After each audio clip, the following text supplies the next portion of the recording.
আছো? আশা করি ভালো আছো। তো তোমাদের ভালোবাসা এবং আশীর্বাদে আমি ভালো আছি এবং সুস্থ আছি। তো তোমাদের সাথে আজকে যেটা শেয়ার করতে চলেছি, তো সেটা হলো ঠাকুরের গহনা কীভাবে তৈরি করা হয়। তো আজকে ঠাকুরের গহনা বলতে আজকে তৈরি করবো ঠাকুরের গলার হার।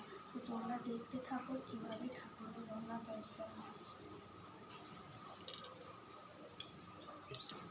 তো তোমরা দেখতে পাচ্ছ, তো আমি একটা বড় কলা পাতা কেটে কলা পাতার ওপর এইগুলো কাগজগুলো রেখে দিয়েছি, হারগুলো।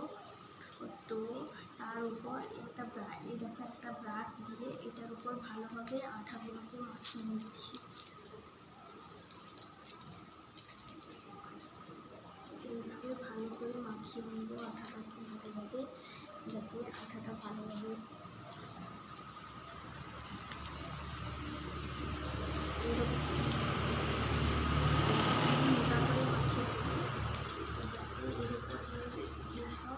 জিনিসগুলো বসানো হবে সেগুলো যেন ভালোভাবে বসানো যায়, তার জন্য ভালোভাবে এইভাবে আটাটা মাখিয়ে নেব এই ব্রাশটা দিয়ে। তো দেখো আটাটা মাখানো হয়ে গেছে। তো তারপর এটাকে আস্তে করে তুলে নেব।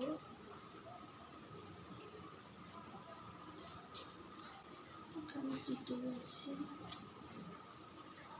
তো আস্তে আস্তে করে একদম তুলে নেব, নাহলে যদি একটু জোর দিয়ে তুলতে যাই তাহলে ছিঁড়ে যাবে। তো তুলে নেওয়ার পর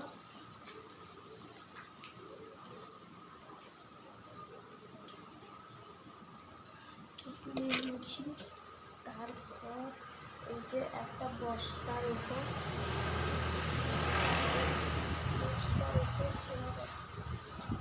রেখে দেবো। দেখতে পাচ্ছ একটা ছেঁড়া বস্তার উপর রেখে দিয়েছি। তো এইভাবে আরও কয়েকটা রেখে দিলাম,